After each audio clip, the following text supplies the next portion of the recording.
I needed to change my beliefs. I did so.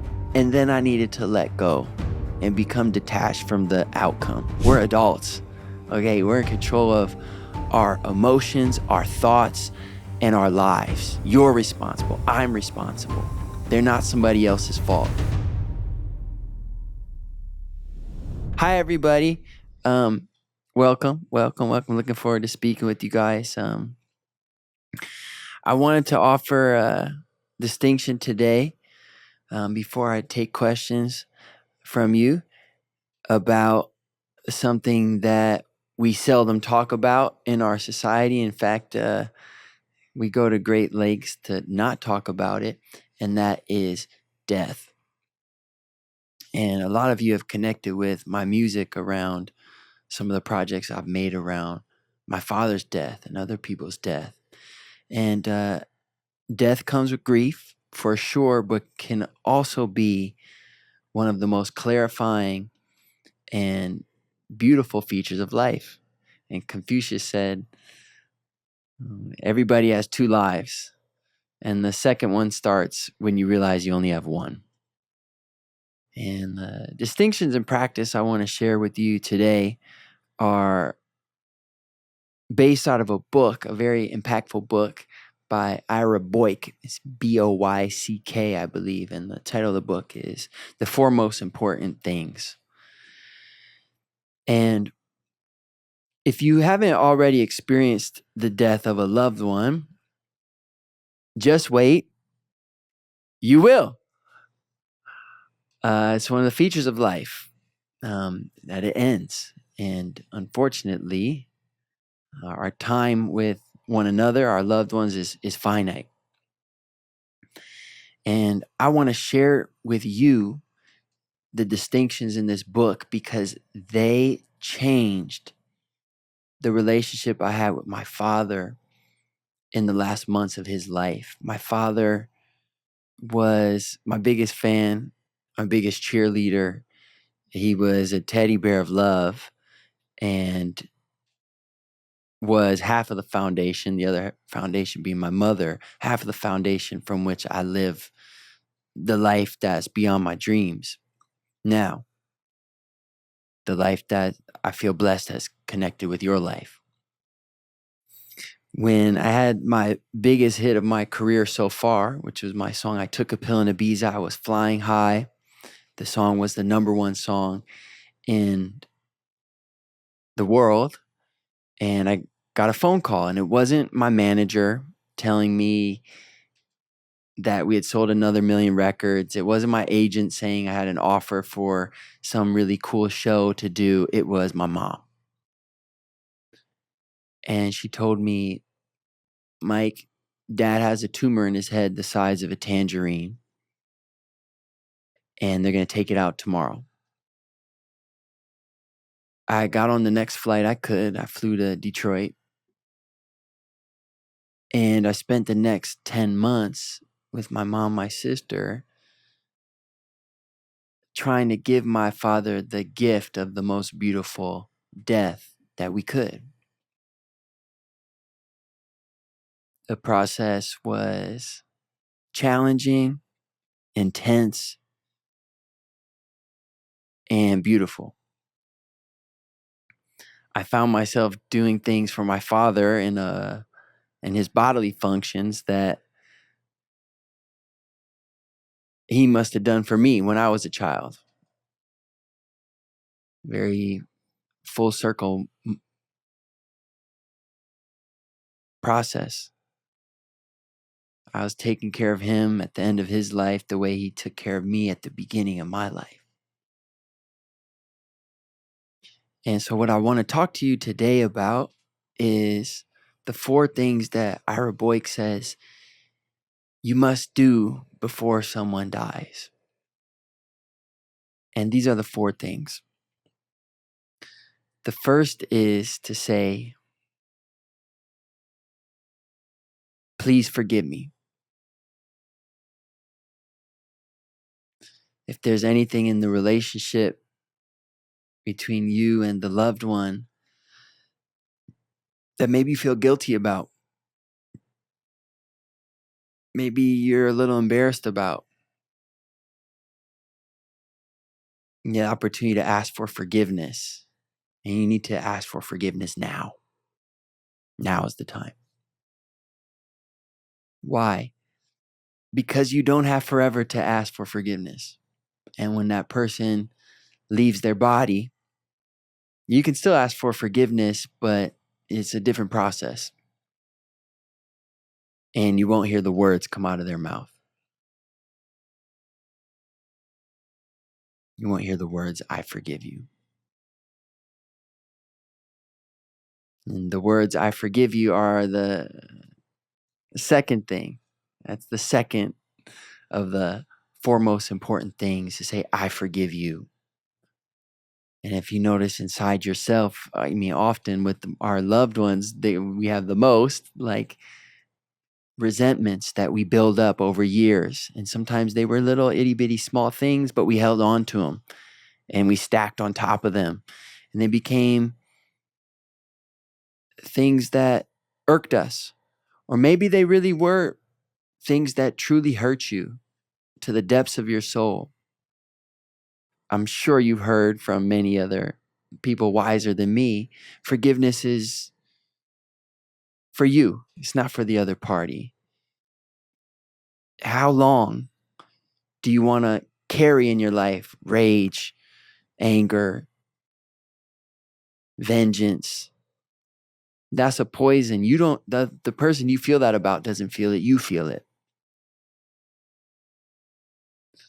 And just like in the first point, you can forgive a person after they leave their body, but it's different. You have the opportunity to do so now. So, number one is, please forgive me. And number two is, I forgive you.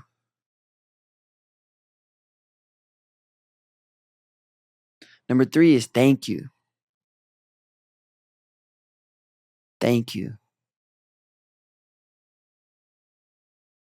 When a person is coming towards the end of their journey in life, they want to know that their life mattered. They want to know that their life made a difference in the lives of those that they loved, those that they were close to, those that they touched. They want to know that their time on earth meant something. And if you love this person, it did. And so you can give them that gift by saying, thank you. And of course, you don't just say thank you say thank you for, and you tell them all the ways that they made a difference in your life. And that brings us to the fourth thing that Ira Boyk recommends we say to someone before they transition out of their body. And that is, I'm sure you can guess it, drum roll, please. I love you. Love is the most powerful force in the universe. And love, I say it so many times, love is like water. It's meant to flow. When love gets stuck inside you,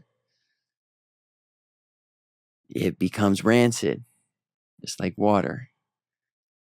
And if it gets stuck for too long, it turns into things like regret, sadness, and even hate. And so it's really important that you give the love that you have in your heart. If you're listening to this, I'm willing to bet there's a lot of love in your heart. And I'm willing to bet a lot of the pain you experience in your life comes from you not letting that love out. And sometimes it's scary. We feel like, man, if I give someone all this love, maybe they won't receive it. Maybe they won't understand how much I'm giving. Or maybe they won't give me the commensurate amount of love back. And so I'll throttle down the amount of love I give to match what I think I'm going to get back. This is all just fear talking. You are here to give love. You're here to give love. Like Tellier said, we are not human beings having a spiritual experience. We are spiritual beings having a human experience. And so the fourth thing to communicate, to do, to say before someone transitions out of their body is, I love you. That's a gift you can give them that will help them on their journey to the next step. And you might be saying to yourself, well, why do I have to wait to do these things till someone is dying? And that question, the answer to that question rather, is you don't. These are the things we should be doing every day anyways. And so you don't have to wait. In fact, we should all strive to do these four things all the time, every day, every interaction, every moment that we have with our loved ones and even strangers. And sometimes you're not going to go up to a stranger and say these four things, but you might say it with your eyes. You might say it with a handshake. You might say it with a smile. And these four things, doing them at the end of my father's life, it gave me a depth, a sweetness, a tenderness, and the most beautiful moments before he passed on. So add these to your tool belt. I hope you don't have to use them soon, but I want you to have them. So I love you all. I appreciate you. Keep going. First off, I just wanted to thank you for kind of inspiring me. You don't know this, but I completed a walk across America in 2021. So what? Yeah. So Come on, I kind of, let's go. Let's go. Yes. Yes. Tell me about it. I mean, it was the best thing ever. You know how it is. Like, it changed my life. Yes. I love you, man. Oh, brother, I wish I could give you a hug right now. Imaginary hug will suffice. I appreciate it. Yeah. Well, I hope we meet in person sometime. Yeah. Me too. I actually, real quick, I know you met Andrew Kivett at the Yeah. end. Yeah, I was kind of chatting with him along the way. I was giving him pointers because he did the same route as me, just a year later. Wow. So did you start, if memory serves me correct, he started, I think, South Carolina or North Carolina? Hilton Head, South Carolina. Yeah. Yeah. You went the hot route. Yeah. Yeah, you I did it in guys the were in the winter, actually. desert. It wasn't as bad. I did it in the winter. You did in the winter. How about Yeah. that, brother? Wow. Oh man, this made my day, dude. This made my day as well. That's so awesome, brother. Yeah. Well, how can I be of service today for you? Yeah, so my question was kind of on that theme. So I know, like, you're Mr. Adventure now too, and kind of how do you focus on like living in the present instead of looking on to like what's next, what's that next big adventure, whether it be like Everest or walking across the country? Because I find myself struggling with that sometimes, and like looking ahead instead of like staying focused and being calm in the present moment. Got it. And what are you looking forward to now? I don't know. I want to do the Pacific Crest Trail. I'm considering doing that. Me Yeah. too. Hey, we'll see you out there then this summer. Me too. And so, and tell me where you are right now. You home? Like, that's one of the things you're dreaming about. Yeah, I'm home now. And so, but what is life like at home? Well, I'm in school for physical therapy. I'm studying that, so I'm on my clinicals right now, just doing that every day. So while I'm kind of busy with that, it's a little easier to focus on the present. But Just kind of like when I have like downtime and stuff like that, it's hard to like kind of take in what's happening now, if that Beautiful. makes sense.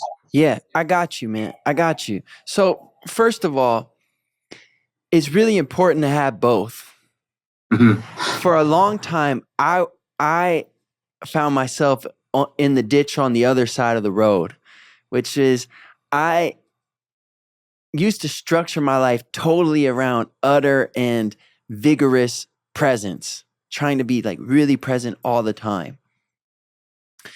And the book that impacted that, the presence, was The Power of Now by Eckhart Tolle. Wonderful book, life-changing book. I've read it maybe 15 times. Okay, but I now, from where I sit, I believe you also need this inspiring vision of the future. And so in the book that inspired that part of the spectrum for me is Man's Search for Meaning by Viktor Frankl. Also a life-changing book. I read it 10 years ago and I wasn't really ready for it, and I reread it last year and it just was so impactful. And so from where I sit, you really need both. And so it's not one or the other. And I know you already know this, but we're just talking about balancing you a little bit more. You know, you're finding yourself on the other side of the road from where I was, in that ditch of being more in the present, and we want to dial you into, more in the future, and we want to dial you more into the present more of the time. So what are some just like simple tools you could use to do that? The good news I think. is, well, I'm going to tell Sorry, you go ahead. some, but Yeah, good, but good, go good. ahead. You could tell me some if you already know some. Well, no, that's why I'm asking you. I don't. I try some things, but they've been kind of unsuccessful, I think. So that's why that's my question to you today. Yeah. Well, I'll share some things that are impactful to me, because at times, brother, I deal with the same thing. Like my mind will start spinning out in the future, and it's like, whew. And so it's a moment by moment practice. Here's some things some tools I use to take my mind out of the future back to the present. The first is meditation. The meditation I use, and I've been doing it 10 years, 20 minutes twice a day, is TM. And you can sign up to learn that pretty much anywhere in the world. The website I've recommended so many people, I know it. I'm not affiliated with it. It's tm.org. Now, the good news is that costs some money to learn, but I find actually that when people spend money to learn TM, they actually stick to it a lot more than if they use a free resource. But the good news is there are free resources. There is Headspace, I'm sure you've heard of. There's tons of stuff on YouTube. You're a pretty intense dude like me, so there's retreats called Vipassana retreats, and that's spelled Vipassana, I believe. It's kind of like Mississippi, MISSI. So these retreats are 10 days and they're intense.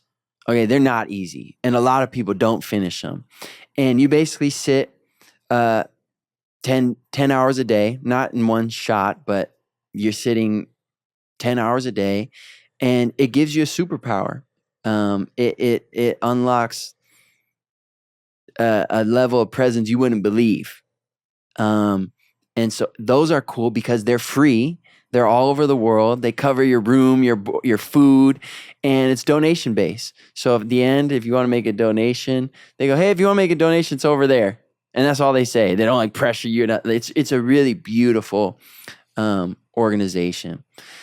And the website, if you or anyone else wants to check that out, is dhamma.org. DHAMMA.org. Now, is meditation the only tool? No, it's not the only tool that I found to get back in the present moment, get out of my head. And by the way, if someone's stuck in the past, right? So, you're asking me about the future, but if someone is stuck in the past, like they're replaying some old event, you know. So sometimes I've been on a meditation retreat and I keep thinking about like an argument I had with some dude 20 years ago.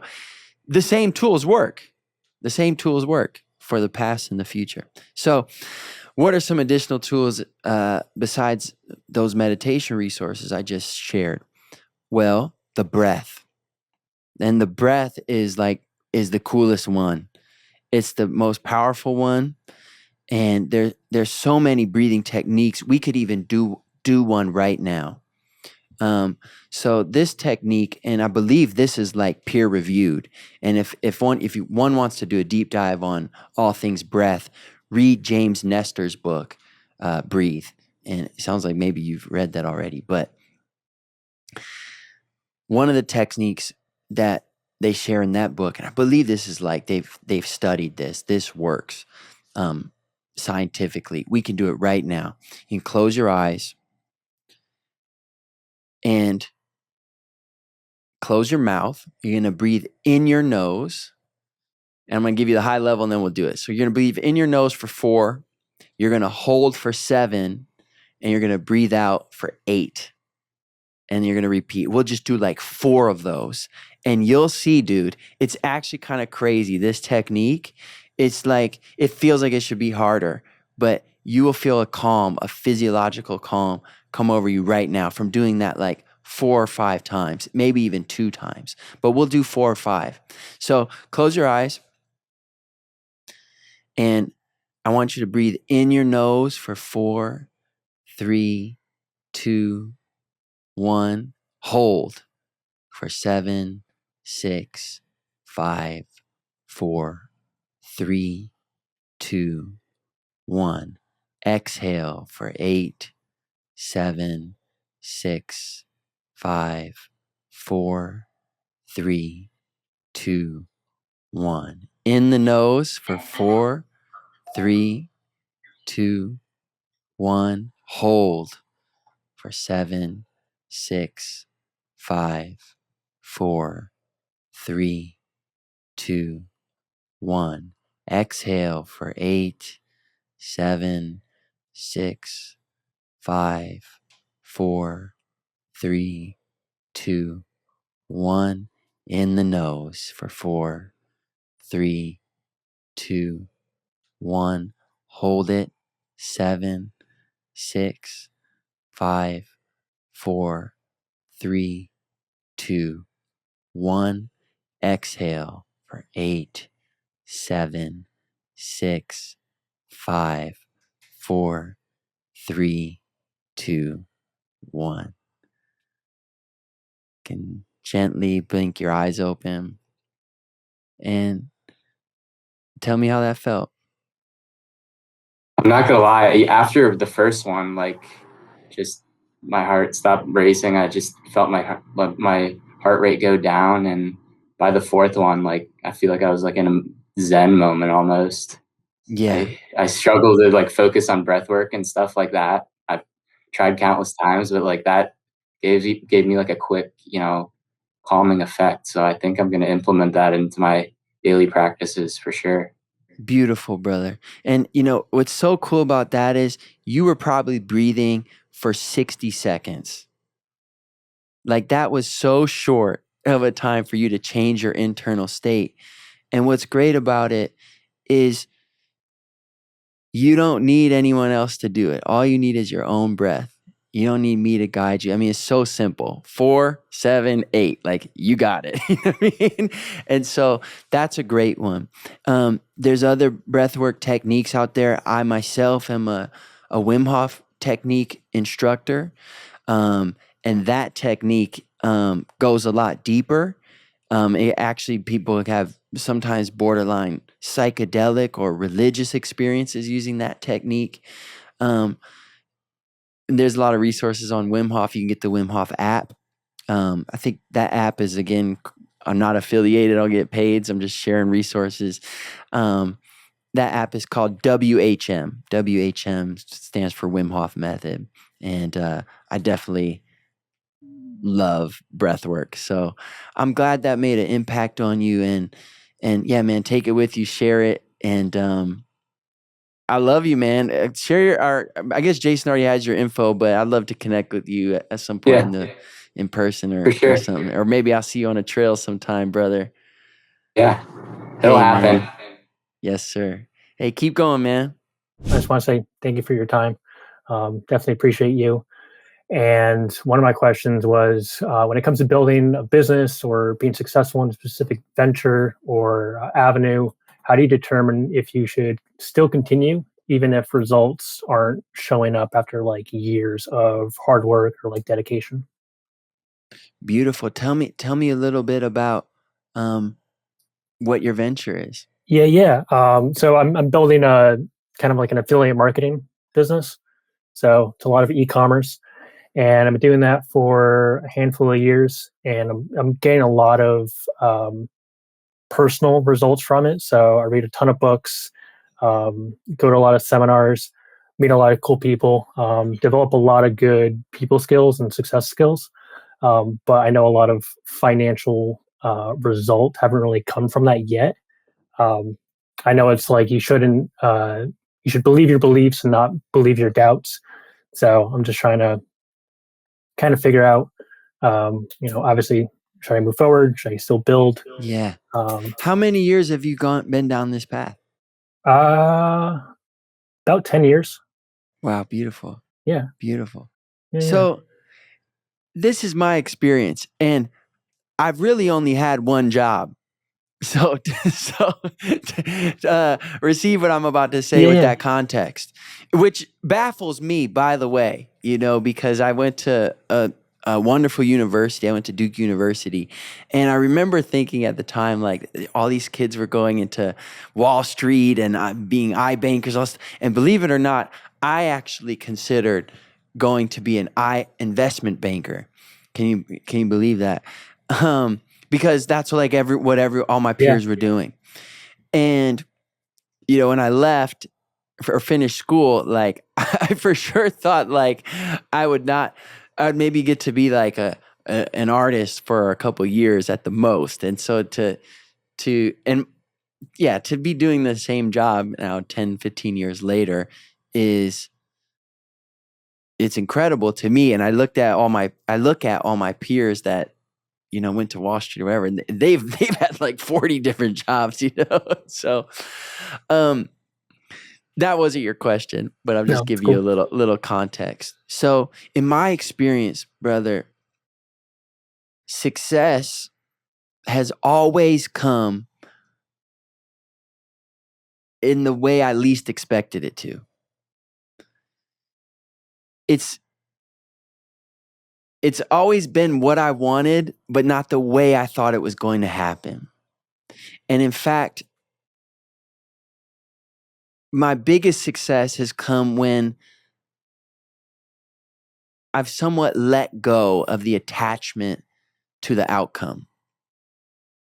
And I know that's easier said than done, but let me give you an actual example.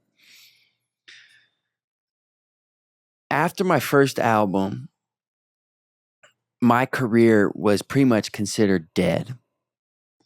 So I had a ton of success with my first hit, Cooler Than Me, and my career really just petered out afterwards to the point where I had made some money, but my calendar was empty. There was nothing to do.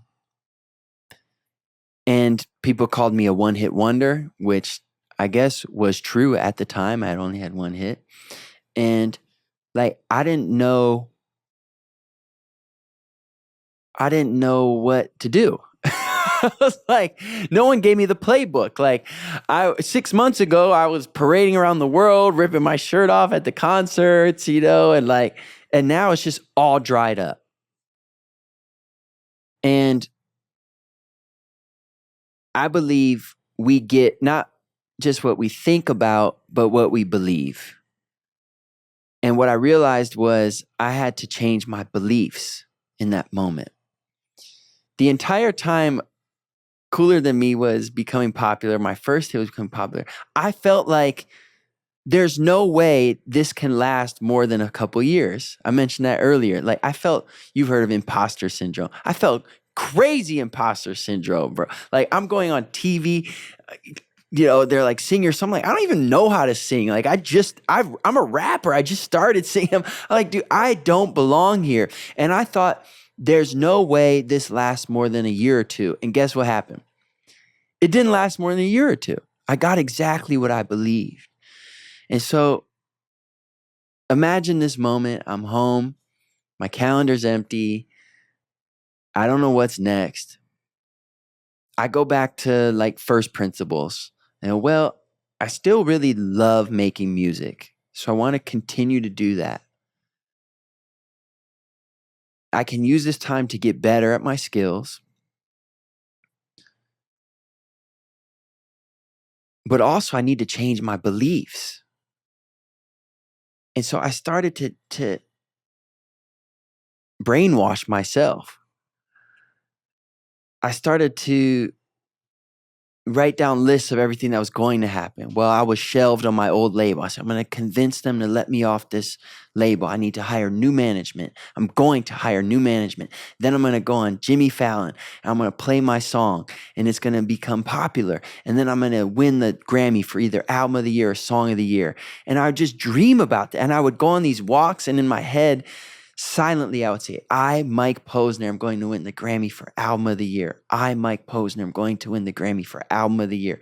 I, Mike Posner, am going to win the Grammy for Album of the Year. I felt like an idiot at first, but after 5, 6, 7, 8 rounds, I'm starting to believe this thing, and my whole energy shifted, and I got off the label. It happened. I hired a new manager. I went on to Jimmy Fallon. And when I was there, it felt like a dream. It felt like I'd already done it. The song got popular. And then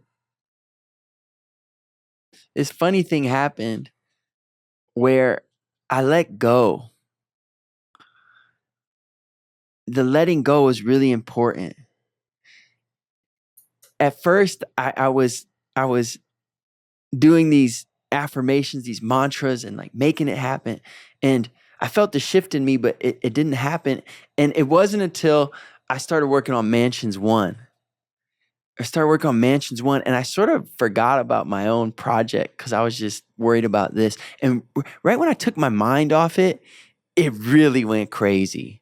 I mean, the song became #1 in Norway. Then it was #1 in Sweden. Then it was #1 in Amsterdam. And then I'm like, I'm going to have another hit song in America. Like it's coming. And then I get a call one day, my phone's blowing up and it's like, I've been nominated for the Grammy for everything I wrote down. And it started to happen. And so what I know is like,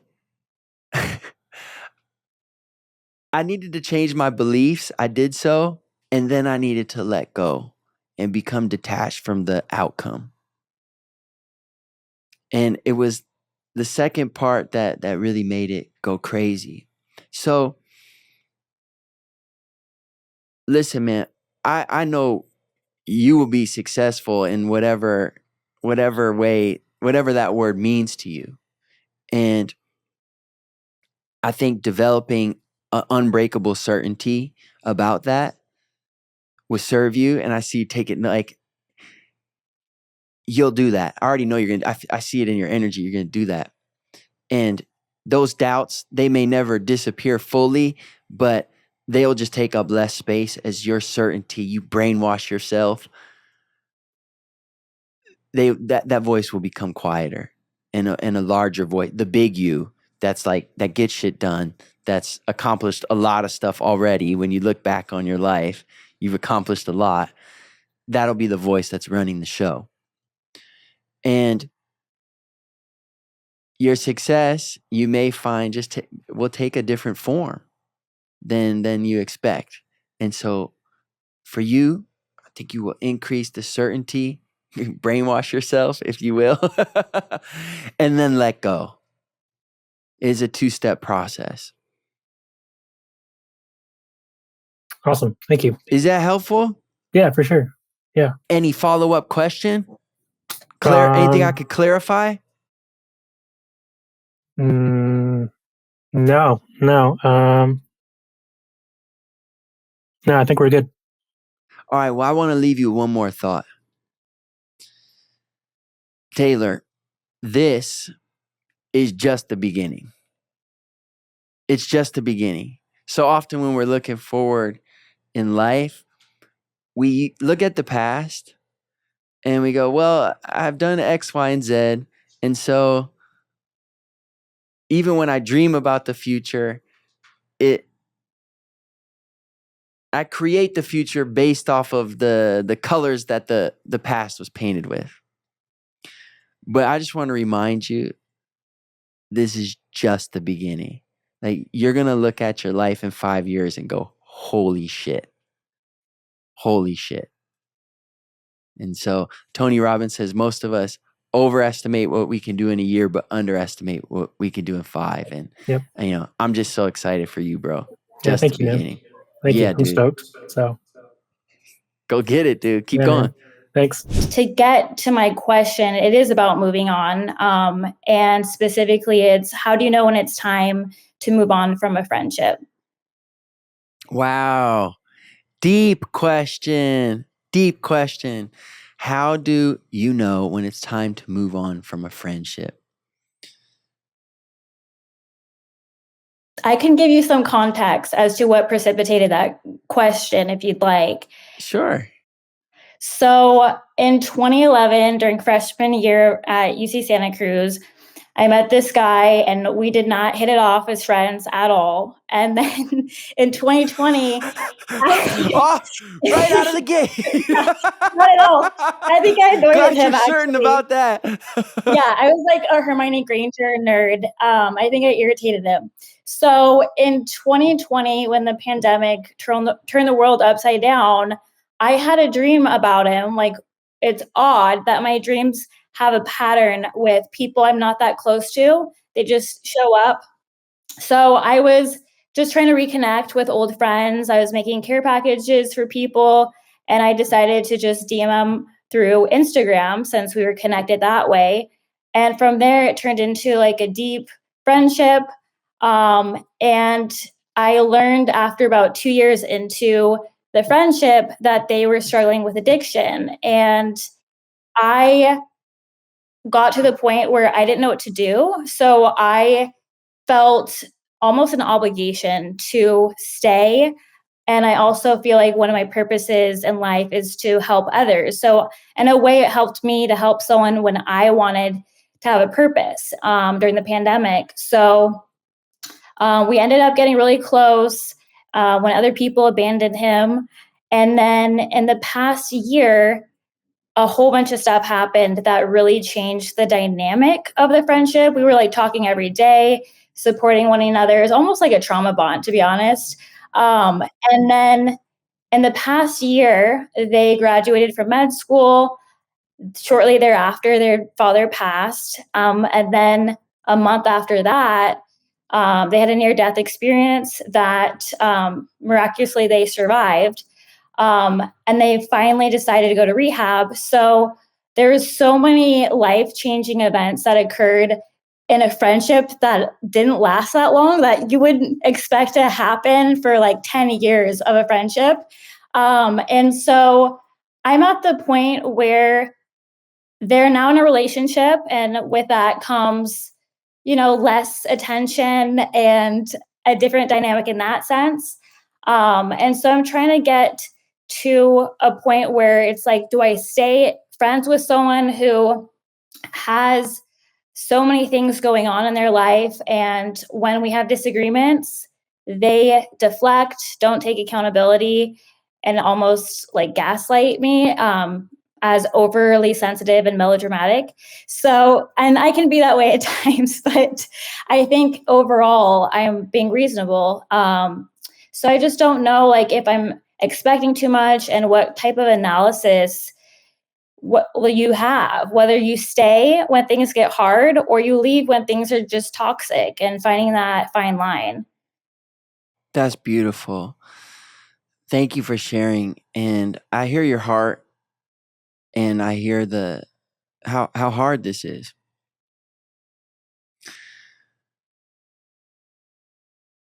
addiction is so tricky. And so I'm clear, did you guys ever have more than a friendship, or was it always a friendship? It was always like platonic friendship. Got it. So this is the thing.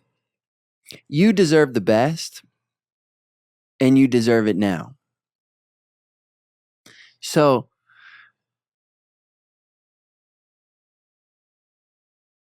I couldn't tell you exactly what the right thing is for you to do in this scenario. I wouldn't pretend you. And in fact, I think you developing the wherewithal to make that decision yourself is important for you. That's what it sounds like from what I'm hearing.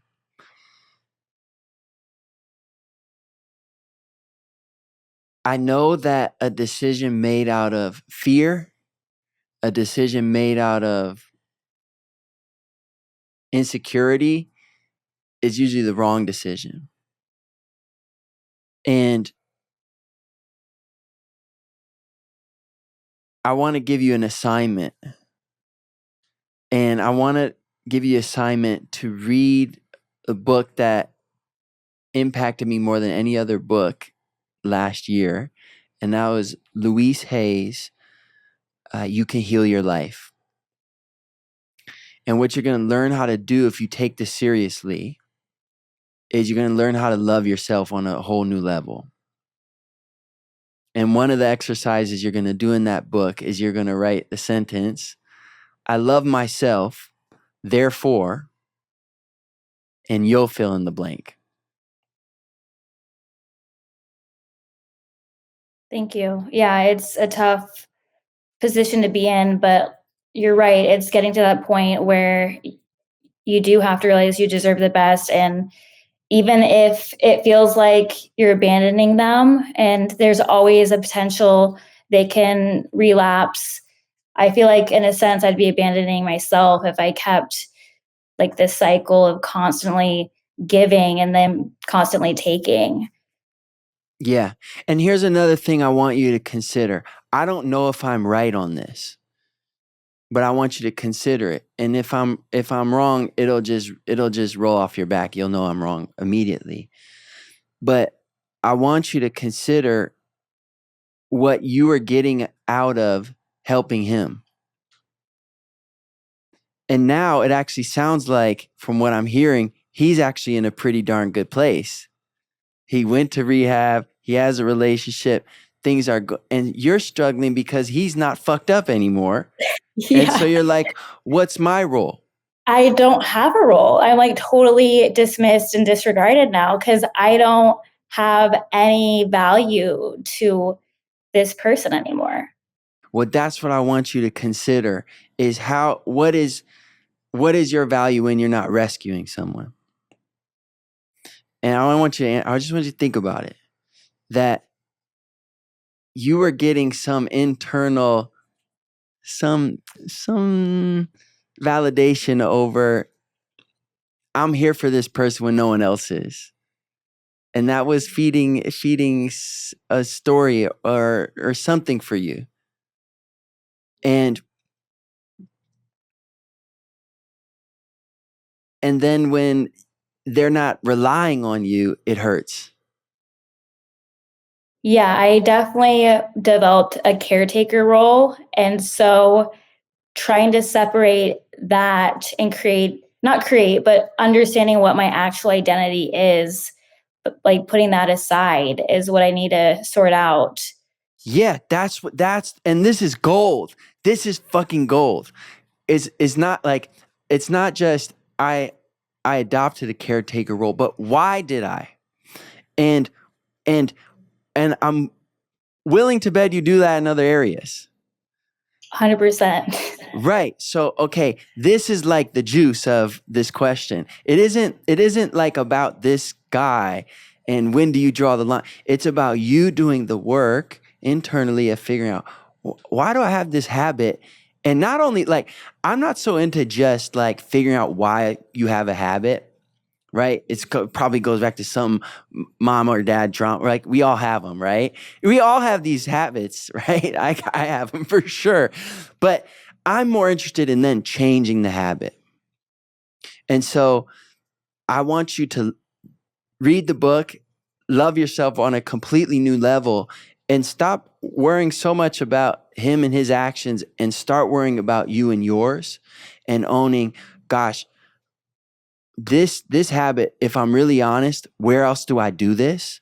This would be like assignment 2 is like write down all the places you do this in your life, other relationships. And when you do this inventory, it may be enough. You may just look at it and be like, you know what? I'm fucking done doing this habit. So that's a starting point. And I think that's where the real juice is in this question is you looking at this and changing that pattern. And I think, look, no one likes to do this because it sucks. You like look at this, you're like, oh, I didn't even know. But the juice and the gold on the other side of that is like a brand new life. It's a brand new life. It's a breakthrough thing. So that's what I hope for you. I pray for you. Thank you. Appreciate that. Yeah. Was I right on any of that? Yeah, there's definitely a carryover theme in my life in different facets where I take that role. I'm almost like a therapist to certain friends. Like I'm the go-to emergency call. Not that I want that. I just became that role somehow. And it's just a common theme with a lot of people. They're just like, oh, let's call Amanda. She's going to think in a diplomatic way to figure out how to solve this fiasco I created. And so Yeah. I benefit because I want to help people. And I think in doing so, it takes away like the focus on me, maybe because I'm trying to avoid things that I don't want to work on. So I'm just constantly helping others. Yeah. It's a way for you to get attention Yeah. and what you think is love, but it's not love the way you want it. It's not deep love. And so as I say that, I believe even more you should do assignment 1 because when you love yourself, you will come into relationships in a new way. And there's something that's saying I'm not worthy. So I'm going to overgive. I'm going to give in a way that's not commensurate for the maybe it's inappropriate for the relationship. And the other person and then I'm going to resent the other person for not doing the same. Right. And And that's so exactly what happens. Internalized resentment. yeah, you're doing it though. And so you can Yeah. stop it and the first step is exponentially loving yourself more. So Yeah. assignment 1, Louise Hay, you can heal your life, take it serious. And then assignment 2, an inventory on if you really just honest with yourself. What does this cost me? How does this show up? And am I gonna keep living my life this way? Yeah. This is courageous stuff. Yeah, no, Yeah. you're gonna do it. You're gonna do it. But by the way, no one does this. Most people just bounce around like the paradigms of their habits their entire life. So I really honor you for the question, and I feel your commitment to more, like getting a new level. And so I want to acknowledge you, honor you for your question and for your commitment to yourself. And it also, by the way, is so much bigger than you. You know, when you do this, you're going to reverberate, and the love you give to other people is going to be multiplied. It's going to be even more powerful than you already show up. So I love you. God bless you. I love you too. Thank you. Thank you. These habits, like the habit we just discussed with the most recent Amanda, like it's so easy to listen to something like that, or even me, as I discuss with her, go, oh, like, you know, I don't have any of these, like, gosh, but we all have some habit that's not serving us. And when there's a relationship that is causing us pain, or just something that's causing us pain in general, we want to cast blame, and we want to look at the circumstances and blame them. We all do. But the more powerful thing to do, the way to an extraordinary life, is realize that these circumstances are triggering a pain in me, because that's exactly the place that I need to grow. Like, the thing that's causing her pain is the exact place that's going to provide the breakthrough for her. And so I just encourage myself and everyone listening to listen to that, or you already listened to that, but to think about that interaction not as a spectator, but as a participant, and go, hey, well, where does my life hurt? Okay, well, how am I responsible for that? You're responsible for your life. I'm responsible for my life, 100%.